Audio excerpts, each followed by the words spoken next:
Hey, Ellen. What now, Chris?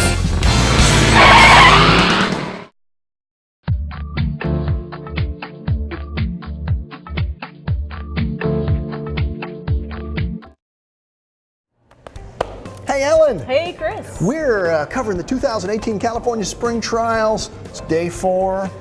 We're having a good time, though. And we're going to talk vegetables at Sakata. You can watch another video covering their annuals, sun patience and stuff. But this is all about vegetables. And Ellen, you're a pretty hardcore vegetable gardener, so I'm going to let you actually get a word in edgewise here and lead us through these things, would you?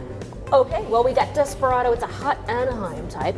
And look at the size of those peppers. Now, they start green, turn kind of brownish, and end up with really long red fruits back there. Let's see, it's mild too. It's not, even though it says hot Anaheim, it's only 350 to 600 Scoville units. I could stuff that like a poblano? Absolutely. On my grill? Or Cool. a chili relleno. Oh, 70 days to harvest. Moving on. This is colorful. I like these. I know, this one is a sweet banana type, which I love to grow. Lola. It's yellow. You can harvest it when it's yellow, orange, red, whatever, but the redder it is, the sweeter it is. Oh, okay. Something I learned about that. I actually dice those up in my spaghetti sauce, banana peppers. 65 to 70 days. Moving back here to Camero, it's a Determinate slicer tomato.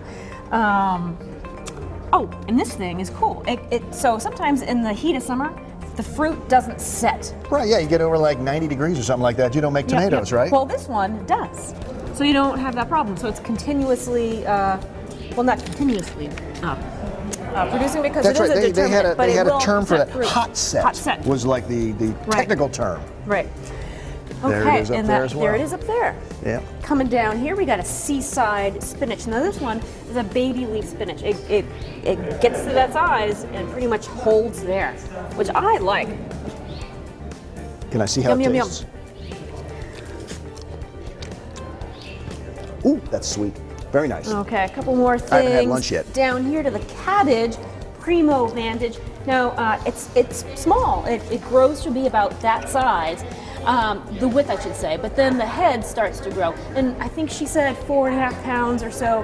So sometimes it just keeps growing and growing. It starts cracking. You won't have a problem. And they call this a snack type, so it's really good for slaw and fresh use, salads sweet and type. things. It's a sweet type, not a Sweet snack type. Yeah. Sweet type. Yep. Make a good snack though. And we've got a chard, but it's a chard that's meant to be eaten pretty small, maybe a little bit more than this. These were a little bit slow in growing. Fire fresh. In fact, if you pan down here, JZ, we've got a little bit bigger version of that. And you can use the whole thing. You can use a leaf, you can use a stem when it's that size. Well, speaking of little leaves like we saw over there, check out these. These are the littlest leaves I've ever seen. They're practically micro. In fact, they are. Microgreens? Microgreens. And these are all, if you can pan down here, all existing varieties. But it's showing that you can use the stuff that they already have. Yeah, this is like they microgreens. grow a lot of, or breed a lot of different vegetables for row crops. I mean, serious agriculture. So they've tested a lot of their varieties to see which ones would do as microgreens, and they've got a whole selection of them now. And they've spent about 2 years working on this project, and I think we're going to see them get more serious with offering this as a commercial line for anyone who wants to grow microgreens. And the flavor on these is really incredible, really intense.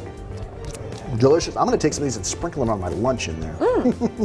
Well, that's just a taste. Literally. Quite literally, from Sakata of some of their new vegetables and tiny little greens for the 2018 from the California Microgreens trials. It is.